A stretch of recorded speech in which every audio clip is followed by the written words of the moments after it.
Olá, sejam muito bem-vindos a mais um Por Dentro da Pós, o programa dos cursos de pós-graduação aqui da Uninter. E hoje a gente está com a área de comunicação novamente, que a gente vai tratar do tema literatura e escrita criativa. E para isso eu trouxe um convidado muito especial aqui comigo. Professor Eugênio, ele que é doutor em literatura pela Universidade de São Paulo e também professor dos nossos cursos aqui de especialização e também da graduação, né, professor Eugênio? Seja muito bem-vindo. Ô, Clóvis, é um prazer estar aqui no programa da pós-graduação da Uninter. Sou professor aqui da graduação e da pós. E é um prazer vir aqui falar de literatura e escrita criativa, não é? Que é um tema bastante interessante e, vamos dizer, novo, né? Para o Brasil, não tão novo aí para as Américas e nem para a Europa, mas para o Brasil é algo relativamente recente. Tem crescido muito, né, professor Eugênio? A gente tem um curso específico ali de copywriting, escrita criativa na pós-graduação, mas a gente já vê vários cursos livres, né, nesse sentido. Eu acho que a gente tem visto um crescimento tanto do mercado, mesmo com as ferramentas de inteligência artificial, acho que isso a gente vai comentar um pouquinho mais para frente, mas é algo que tem sido mais necessitado aí na nossa academia, mas também no mercado de trabalho. Para a gente começar um pouquinho a conversa, Eugênio, eu queria entender de você, porque quando a gente pensa em literatura, talvez a primeira impressão que vem é aquele texto super culto, né, com regras. E quando a gente fala de literatura, a gente vê que tem uma vertente muito grande da criatividade no texto literário, né? Por isso que a gente se interessa por um autor X ou Y e que faz também a forma da escrita dele prevalecer, né? A gente reconhece a escrita de determinado autor justamente pela criatividade. Então eu queria entender primeiro como que a gente pode usar dessa questão da literatura para desenvolver uma escrita que interesse o leitor, que instigue ele a continuar lendo e que essa narrativa faça sentido para a vida dele. Bom, aí tem várias perguntas aí numa pergunta só, não é? Eu vou tentar respondendo, vai me interrompendo aí, não é? Beleza. Enfim, porque a gente que estuda literatura, tem um manual famoso, né, Teoria da Literatura, que vai dizer qual é a diferença entre a teoria e a escrita. Justamente a teoria trata, né, da literatura como um objeto científico, entre aspas, porque nós estamos na área de humanas, mas a obra literária é arte. Uhum. E eles definem como lugar da criatividade, da criação. Literatura é criação. A gente aqui está, né, se debruçando na criação como se fôssemos debruçando em cima de um ratinho. Né, entre aspas, porque é diferente, né, bem diferente, até eles não me poupariam por estar falando isso. Não é? Mas um pouco isso. Então, a criatividade, a criação está no cerne da obra literária. Né? Então, a criatividade, ela vem desde o começo. Não é? E ela vai, não é, por meio da história, vai se modificando, mas vai estabelecendo, não é, as técnicas literárias, não é, que vai fazer justamente isso que você me perguntou, que vai atrair o leitor. E lá atrás, né, não quero voltar muito, mas na Grécia, a poesia, a literatura e a retórica eram muito próximas, não é? E a retórica depois vai seguir um outro caminho, vai se aproximar da literatura, mas deixando para trás outras coisas que não deveria talvez ter deixado, né? Mas a criatividade sempre esteve presente na criação literária, não é? Ela sempre era diferente. Já se via a diferença entre, né, o texto histórico e o texto literário. Aristóteles fala lá, bom, a história é aquilo que conta o que já foi. A literatura conta aquilo que deve ser, que poderia ser. Um ideal, né? Não é o ideal como a gente pensa, mas aquilo que não é. Sim. Né? No real, mas aquilo que poderia ser, enfim. Né? Pode ser o ideal, pode ser outras coisas. E para isso precisa ter imaginação, precisa entrar a criatividade. E em paralelo a isso, né, para fazer isso, para criar esses mundos novos e tal, você tem as técnicas. Poesia a palavra poesia para os gregos era igual a palavra para produzir sapato, era fabricar.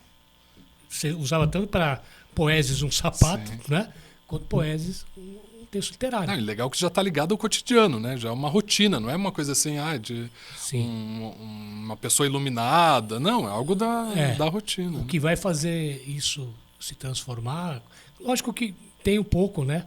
Quem vai tratar um pouco, vai ficar mais perto da rotina, é a comédia. Um tempo a comédia vai ser aquele gênero, né? Aquele tipo, modalidade literária que vai tratar das pessoas inferiores, que já está lá desde da poética da história. Quem trata das pessoas superiores é a prosa, a épica, a tragédia, né? A alta poesia, etc, etc. Se bem que já tem a poesia crítica desde o começo. Mas o que eu queria falar, desde o Homero, você tem o cara escrevia lá, não é? Os hexâmetros, versos grandes, de pés, né? Com repetições, toda formada para o ouvinte, né? E depois, mais tarde, o leitor lembrar daquele texto. Então, são técnicas, não é? Já para seduzir, para manter alguém ouvindo aquela obra e para ele memorizar aquela obra. Não é? Isso estou dizendo lá atrás. Sim. Quer dizer, tem uma tradição de se criar ganchos, de prender o leitor desde o início. A literatura sempre tem essa prerrogativa de seduzir o leitor de alguma forma. E na tua fala a gente percebe que a técnica até vem da criatividade, então vem com essa intenção, né? E não o contrário. Primeiro eu tenho uma técnica, o erudito, e depois eu coloco algo para gerar interesse, né? Não. Embora a literatura, ela vai, por força da sociedade ocidental onde ela se cria, ela vai sendo apropriada pelas elites e vai sendo um formador moral do cidadão, de um grupo, etc. Né? Então, a poesia grega antiga, ela tem até a ideia de paideia, que é a formação do homem grego, que aí é do aristocrata, quem leu a Ilíada, tem uma... A Ilíada é a história dos heróis, é Aquiles, blá blá blá, mas tem um cara chamado Tercites, que é um soldado qualquer. E por uma... Assim, ele aparece no poema, numa parte, e ele vai discutir com Agamenon, que é o chefe ali dos guerreiros, né? O Aquiles já tinha feito isso, mas o Aquiles era um herói.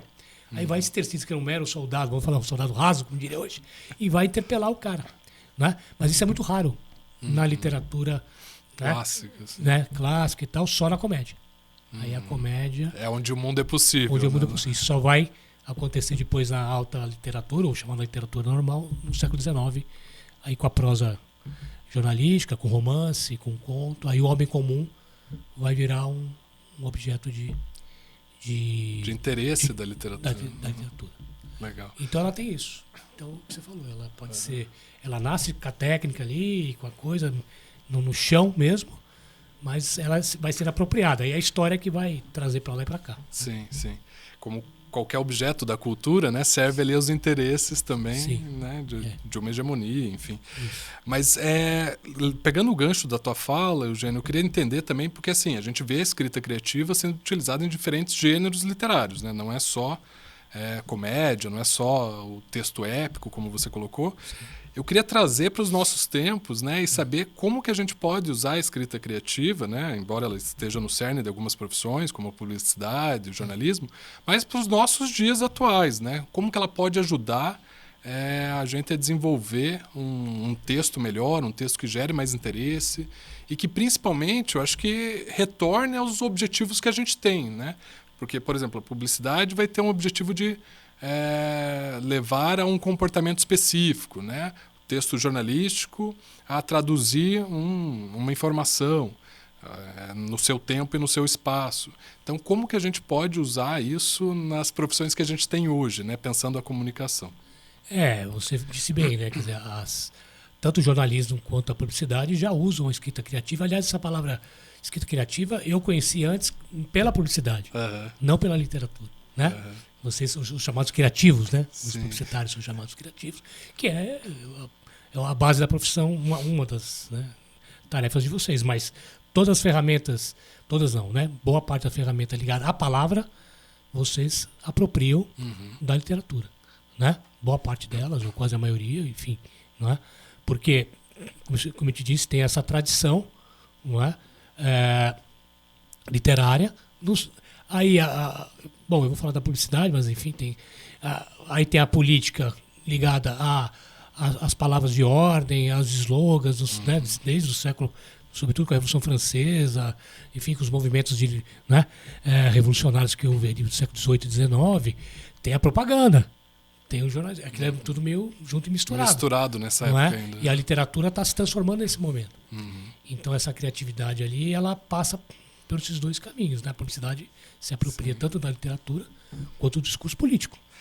Essa ética romântica, né, também sendo produzida ali, né, da aristocracia, que vai se apropriar um pouco também, né, dos movimentos literários da época. Sim, aí tem uma mudança forte aí, né, no século XIX, que é justamente quando vem as mídias, o jornalismo, e a prosa vai tomar lugar da poesia, né, como o gênero mais importante. Mas passando para os dias de hoje, né, para os dias de hoje, o que a escrita criativa traz? Ela, no fundo, ela pega todas as ferramentas da teoria literária, da crítica, sobretudo da crítica literária, acumulada, não é?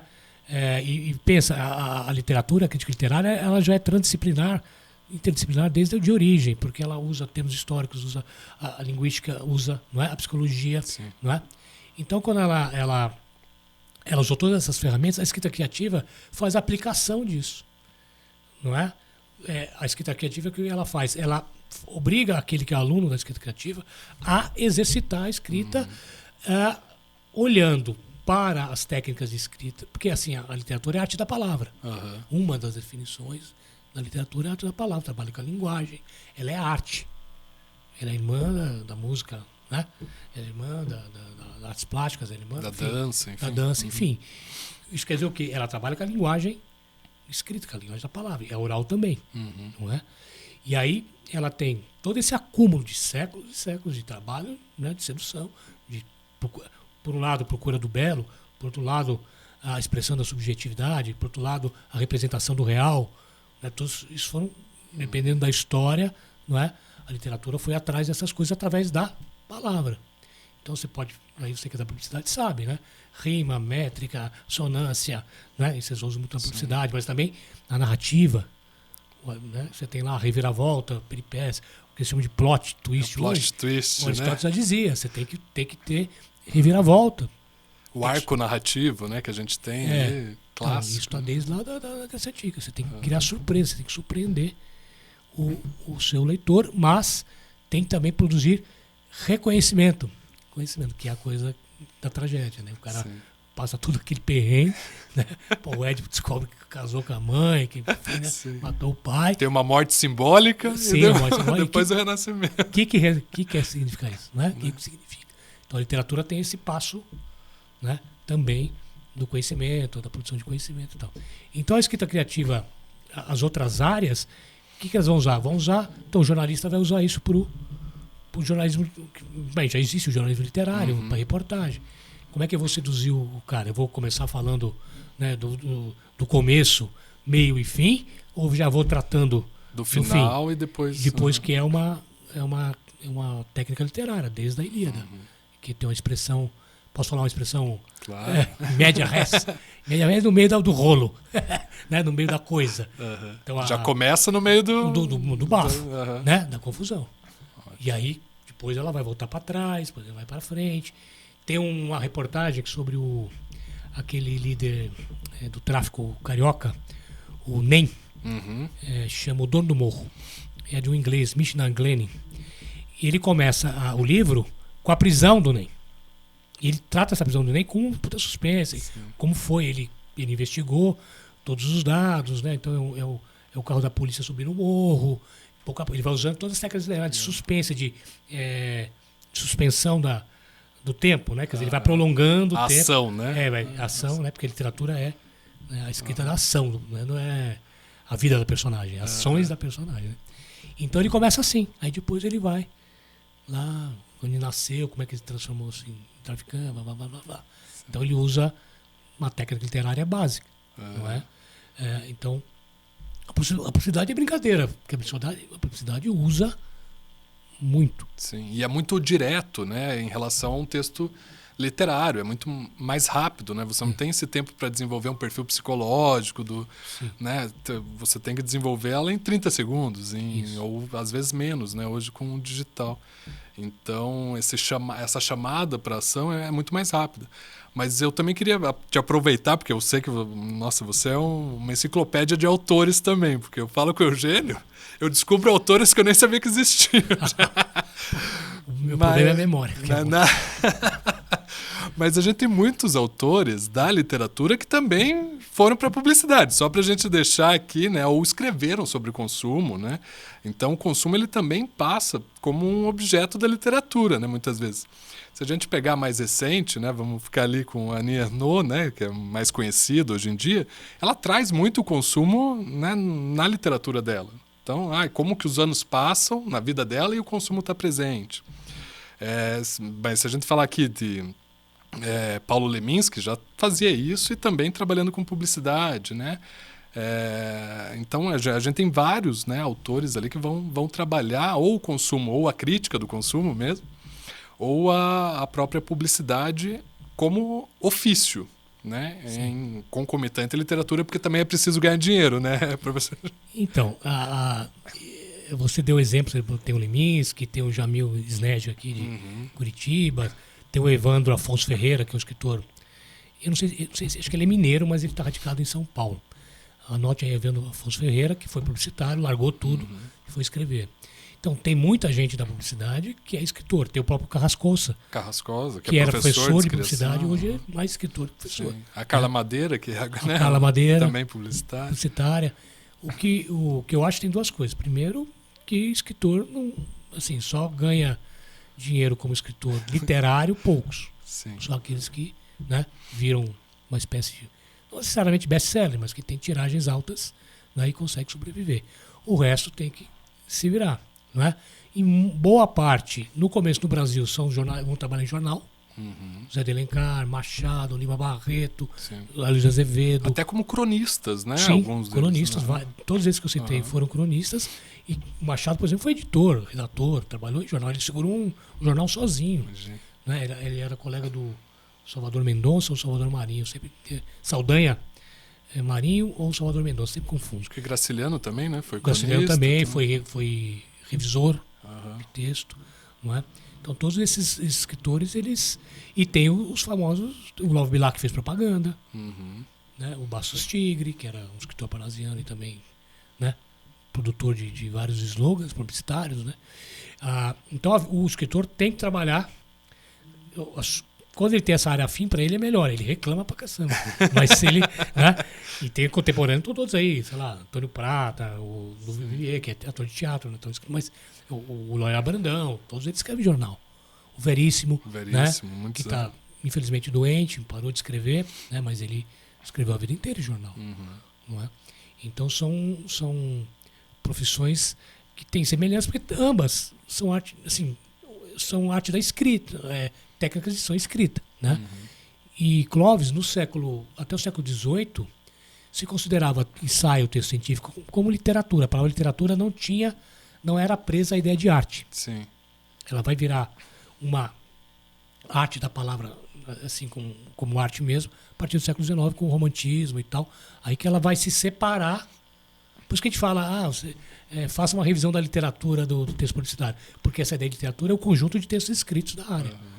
Então, a literatura é letra. É um compilado que foi já desenvolvido em termos de conhecimento na área. Exatamente. Então, ela abrangia... Então, assim, também tem técnicas de escrita do texto científico, do texto do ensaio. Como você pensar um cara como Montaigne, que escreveu ensaios, por exemplo, belíssimos. Então tem a cultura do ensaio que também meio deixado de lado, né? Hoje em dia o artigo científico amassou com... Infelizmente, porque a gente tem muita origem de ciência nos ensaios, né?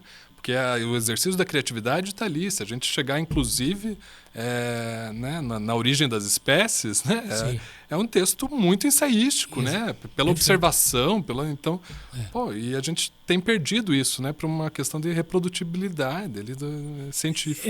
E teve uma certa... Aí já que nós estamos num programa de pós, teve essa colonização das ciências duras com as ciências... mais positivistas, né? Exato, com o artigo científico, com aquela coisa da metodologia muito específica. Eu que sou da área de letras, quando estudei lá na USP na década de 90, essa coisa nem passava perto. Era um ensaio, era interpretação de texto, explicação, comentário, não é? Descrição, comentário, interpretação e explicação de texto. É claro que faltou uma metodologia no sentido, né? Olha, tem aqui a psicanálise, tem aqui a história, embora a gente usasse, né? Linguística e mesmo. o ensaio, você deu um exemplo magnífico, que é a origem das espécies. Sim. O ensaio tem essa ideia de inacabamento, de procura, né? Do Então, novo, do né? novo, etc, etc. Né? Então, de fato, tolheu um pouco aí mais a escrita acadêmica, mas a escrita também não literária, elas eram muito próximas, né?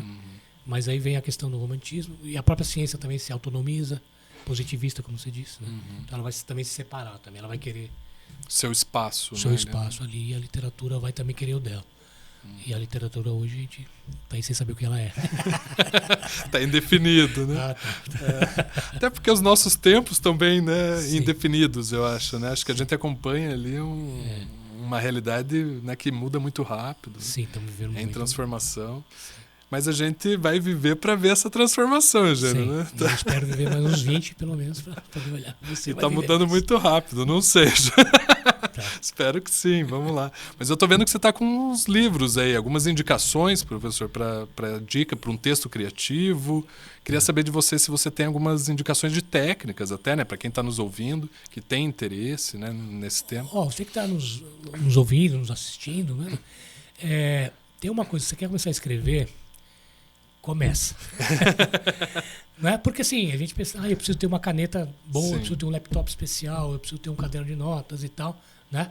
E na verdade, você precisa começar com certeza. Se tiver uma caneta e um papel, começa. Mas vou dar dicas mais, né? Primeiro, ter um caderno de notas é importante. Se o seu caderno de notas é no celular, se é em papel, se é no computador, tem que ser uma coisa portátil. Fácil, né? Portátil. Eu, por exemplo, estive no hospital agora, não é? Levando a minha companheira lá e tal. Eu vi uma cena que falei, puxa, não é? Eu anotei. O sujeito foi falar com a médica, é muito engraçado e tal. Já estou pensando em alguma coisa para fazer com ele. Eu anotei. Por quê? Senão eu esqueço. Então, o caderno de notas você escreve, você anota o que você quiser e tal.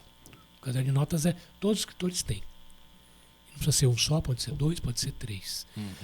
Tem uma coisa que o Hemingway fala, que é assim, a hora que o escritor para de prestar atenção na vida ao redor, ele acabou. Ele precisa estar atento à experiência, aquilo que passa por ele, tanto do ponto de vista da língua, ouvir o que as pessoas falam, não é? Tanto do ponto de vista das caras, das personagens, do que acontece. Então, ele precisa estar com a antena ligada. Lógico que ele não vai conseguir todo o tempo. Ele tem que trabalhar, tem que não sei o que, ganhar dinheiro, né? Tem a mulher que, né, deu fora nele. Ele fica mal. Tem a vida prática ali. A vida prática, a vida pessoal, emocional. Mas ele tem que ter essa antena ligada. Ele tem que abrir. Assim, você tem que deixar teu ego sair um pouco. E também porque esse eureka, assim, não é de uma hora para outra, né? Gradativamente, então, sim, de repente. Então tem assim, aí tem vários, que você falou de livro, né? Eu recomendo esse livro aqui as entrevistas, né? Da Paris Review, que tem vários escritores fantásticos. Aqui tem Tennessee Williams, eu estava lendo do Martin Amis, tem a o Miller, o Kundera, o Nabokov, o Broditsky, vários escritores. Que vão falar um pouco do processo criativo. Né? Porque assim, você tem o caderno de notas, você tem a experiência e tem a deles. Muitos deles falam, Clóvis, também são escritores experientes. Tem que ler muito, evidentemente, porque acontece escrita criativa. Você dá uma oficina, o cara que você lê. Quantos livros você leu esse ano? Ali não adianta. Sim. Você não vai correr a maratona sem correr, sem treinar, sem se preparar. Não, até para conhecer gêneros diferentes, né? Escritas diferentes, né? Você pega o Machado, é totalmente diferente de um outro autor. Né? Então, na poesia, por exemplo, as pessoas acham que é a expressão do eu. Não é? A minha dor, não é. Ele é um eu coletivo. Sim. Ela tem que passar por você, mas você é uma espécie de misturador ali, de processador. Catalisador, melhor essa palavra. Que vai, e dentro desse catalisador vai entrar a tradição literária e a tua experiência, não é? E aí vai sair uma poesia digna de ser escrita. Não é você falando da dor da namorada que te deixou, do namorado, não é? Sei lá. Não é isso. Né? Então a poesia tem que conhecer os gêneros, a leitura é fundamental, não é para isso. Escrever uma rotina de escrita é importante, mas assim, não são todos escritores que tem cara isso, que acorda todo dia, 5 horas da manhã, vai até as 11 horas da manhã, até meio-dia. Claro, vai muito. Se o cara já é um escritor profissional, ele é jornalista e escritor, Noela Brandão, esses caras tinham uma rotina desse tipo. Para isso. Para isso. Mas se você não é, você pode escrever a hora que você consegue, por exemplo. Você não pode deixar a peteca cair. Não é? Então você tem essa... fazer cursos de escrita criativa, estudar, não é? Aprender as técnicas literárias, isso é fundamental. Você não faz uma mesa... É um exemplo acho que é a Francine Prose que diz, né? Francine Prose, que tem um livro muito legal sobre escrita literária, que diz assim, olha, ninguém compra uma cadeira com 3 pernas. Você tem que saber fazer uma cadeira de 4 pernas. Pode ser uma cadeira simples. Você não precisa escrever como Dostoiévski nem como Kafka. Aliás, poucos vão fazer isso. Sim. Mas você precisa escrever algo que se chame razoavelmente algo parecido com conto, com poesia, com crônica. E para isso você precisa exercitar, você precisa ler, precisa estudar, conhecer. E aí os cursos de escrita criativa te dão isso. Fazer exercício, transformar uma crônica em conto, por exemplo, né? Transformar um filme, né? Um curta-metragem em um conto. Você vai ser obrigado a tentar ver as diferenças entre um discurso cinematográfico e um discurso escrito, né? Tem várias atividades. Até para conhecer as oportunidades, né? Porque, como você falou, a gente tá o tempo inteiro com a antena ligada aí, né? E às vezes passa desapercebido, né? Tem um tema legal que é do cotidiano que fala, não interessa, ou algo que sai do normal, do comum, e eu nem percebo, né? Mas assim, a maioria desses caras aqui, tem o Faulkner fala isso. Às vezes para mim eu tive uma ideia, vi um sujeito andando ali que caiu e que ninguém socorreu, e aquilo começa a vir na minha cabeça e eu começo a escrever. Sem um planejamento prévio. O outro escritor aqui... Mas estava ali anotando, né? Estava ali anotando e deu sequência. Sim. E deu sequência. A gente para muito. O Bradbury, aquele do... Meu inglês é péssimo, eu sou do francês e italiano, tá bom? Aquele que escreveu Só do francês. Crônicas Marcianas. Que escreveu Fahrenheit, né? Ele fala assim, olha, a personagem precisa ter algum desejo. Ela precisa desejar alguma coisa. Cada escritor vai dar uma linha, né? Precisa ter um desejo. Nem que seja a vontade de tomar um copo d'água. Não é que eu escrevi um conto. Ótimo. O cara, você tá uma porcaria, ainda tem que escrever. Mas veio e foi. Porque era ele, né? Bradbury, aí saiu uma coisa meio de ficção, assim. Que legal. Então, também não fique preocupado em achar um tema melhor. Super. Não tem isso. O tema que te chega. Isso tem um pouco de magia. A literatura tem um pouco de magia, entre aspas. Tem a coisa do inconsciente. Sim. Mas desses encontros, que às vezes a gente não tá esperando não ali, tá mas esperando. surgiu a ideia. E esse que é o bom. Esse que é o legal. Porque esse que tá mexendo com você e que vai levar para fora as tuas leituras, as tuas experiências pessoais, etc, para a literatura. E aí, se você não tem técnica, você não sabe fazer o arco, se você não sabe fazer, você não sabe usar rima, se você não sabe, eu estou falando rima, métrica, sonoridade, paronomásia, esses nomes todos esquisitos aí, você não avança. A menos que você tenha uma cultura, você pode ter a cultura oral, a cultura forte. Muito forte. Né? E basta ler 2 coisas, fazer um cursinho, você vai embora. Giovanni Martins, o escritor carioca, o Faleiros lá do Rio Grande do Sul, que são meninos da periferia, que excelentes escritores. Bastou um curso lá de escrita criativa. Eles já liam ali e tal, né? Mas vai embora. Também não é já estar na escola, não. Não é? Ou ter passado por uma escola boa. Erudito, né? Não. Legal. Bom, mas eu vou aproveitar a tua experiência também, Eugênio, né? Pra gente finalizar assim, o programa, porque a gente já está ali nos finalmente. Porque o Eugênio também ele é tradutor, né, de obras, é isso, né, professor? Fiz muita tradução, estou parado por enquanto, mas fez bastante coisa, que é bem diferente de né? Você tem uma certa liberdade, mas não tanto, né? Você é um intérprete da cultura até, né, para adaptar na cultura e tal. Mas eu queria aproveitar a tua experiência também, Eugênio, que você é autor de um livro durante a pandemia, isso? Sim. Um deles, né? Um deles, E aí eu queria entender um pouquinho desse processo criativo teu, específico, né? A gente falou de outros autores e tal, porque foi um momento que a gente ficou muito isolado, né? E até do contato social com as outras pessoas e tal. E era um momento divergente de tudo que a gente tinha vivido, né? Sim. Então, como que isso te instigou, né, a chegar na tua obra, para a gente deixar um fechamento aí também para quem está nos ouvindo? Tá, eu vou tentar ser rápido. Eu comecei a escrever. Eu sou um cara que comecei a escrever velho. Mas tem vários aqui que começaram também, eu fiquei... sou eu, né? Mas eu comecei com crônica por causa de um curso de jornalismo que eu dei, crônica para os alunos, e produzimos um livro. E aí eu falei, pô, eu estou falando para os alunos escreverem, eu tenho que escrever também. Porque eu acho que o professor de literatura e de língua portuguesa em geral tem que escrever. E boa parte não escreve. Não precisa escrever literatura, não precisa escrever, não, mas ele tem que escrever, né? Enfim. Exercitar, né? A escrita, porque até para ensinar ele precisa saber as dificuldades que são reais e concretas. Bom, daí eu comecei a escrever crônicas, criei um blog, não é? Aí veio a pandemia, o blog já tinha um ano, né? Porque a pandemia é 2020, né? É que ela começa. Então ela já tinha um ano, veio a pandemia, aí eu escrevo crônica, né? E eu sou um cara da rua, né? Então minhas crônicas tinham muita coisa da rua, não só necessariamente, você pode falar da memória e tal. E aí foi aquele período terrível, né? Eu tenho uma angústia particular relativa à pandemia. Eu sinto uma coisa.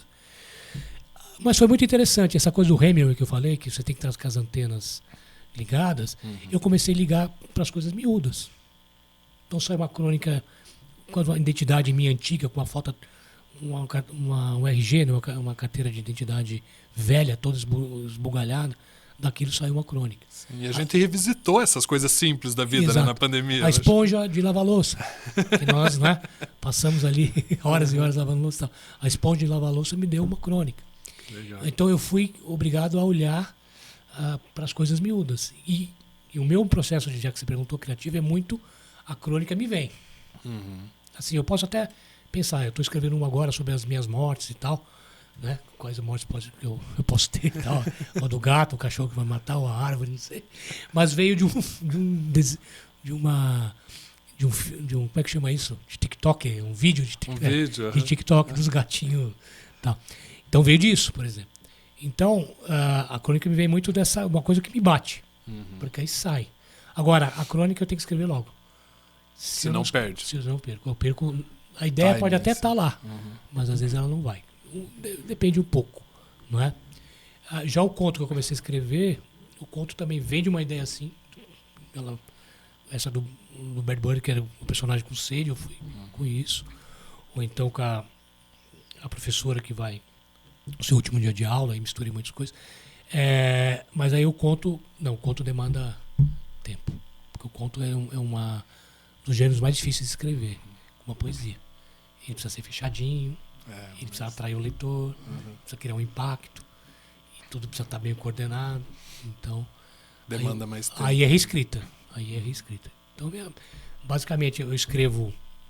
Eu não sou o cara que consigo ter um cotidiano, né, uma rotina de escrita diária. Eu escrevo basicamente 3 vezes por semana, mais ou menos, não é? Nos tempos que eu consigo. E dependendo do meu trabalho mais, dependendo menos, mas cada vez mais. E tem uma foto da Clarice Lispector que eu gosto muito, que eu adotei um pouco isso na minha cabeça. Ela está escrevendo com a máquina de escrever antiga, né? Que se datilografava, né? No joelho, em cima das coxas dela, do joelho, sentada no sofá, o cachorro aqui, o filho dela ali, e ela batucando ali, entendeu? Eu gosto muito dessa porque... E tem uma outra figura que é o contrário, que é o Guilherme de Almeida, que eu visitei a casa dele em São Paulo, que ele tinha uma mansarda lá no sótão da casa, tinha um lugar para ele, inclusive tinha um relicário para escrita, né? Ele tinha até a água. Meu Deus. Para não precisar descer, então ele precisava ter aquele momento, aquele ambiente, isolamento e tal. É lógico que o isolamento é bom, assim, né? Muito barulho não é bom, enfim. Mas tem essa coisa de escrever nesses mundos de hoje, se você conseguir se fechar um pouco, lógico que não pode ter muita zona, né? Bagunça, mas não precisa também ser uma mansarda, um sótão, uma caverna, não dá para você escrever também assim. Você não inviabiliza hoje em dia, né? Pois Fica meio complicado. Meio complicado. Mas, Eugênio, então eu queria mostrar a tua obra, né, para os nossos ouvintes aqui. Acho que é bacana. Né? Então chama Rua, né? Crônicas de reclusão e reencontro, porque tem as crônicas que acontecem antes da pandemia, depois no meio é da pandemia, e eu pego ainda a abertura da pandemia. Então eu pego para esse blog que eu escrevia regularmente, então ele vai pegar até a terceira parte, chama UFA. Acabou esse troço. Meu Deus, graças a Deus. Legal. E o teu blog, qual que é o endereço? Chama Letra Corrida. Letracorrida.org, se eu não estou enganado. Legal. Eu sou péssimo marqueteiro. É isso aí mesmo, já estou confirmando aqui. Tá. Eugênio, então eu queria agradecer novamente a tua presença. Nosso programa é mais curtinho, assim, eu sei que o tema é gigantesco. Mas, né, falar também para os nossos ouvintes se interessarem, a gente tem um curso específico, né, de pós-graduação sobre copyright e escrita criativa que o professor Eugênio está lá também. Deixar esse momento para a tua despedida também, né, se quiser fazer um chamamento. Obrigado, Clóvis, pelo convite. Fico muito alegre de estar com você. O Clóvis é um grande professor. Tem um livro também, né? Publicidade em Causa. Publicidade de Causas. Publicidade de Causas, tá? Muito legal, foi o lançamento dele. E eu diria para os alunos ou para os telespectadores, não é? Quem tem esse desejo de escrever, faça um curso de escrita criativa. Como o Clóvis falou no começo, há muitos hoje, não deu tempo de falar sobre isso, mas existe um boom hoje mesmo. Tem os cursos bons e os cursos ruins. O nosso é bom, vai lá dar uma olhada.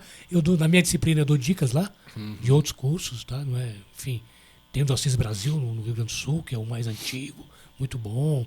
Tem lá o pessoal do Veracruz em São Paulo. Tem muita coisa boa e tem muita coisa ruim também, tá? Mas, enfim, meta as caras.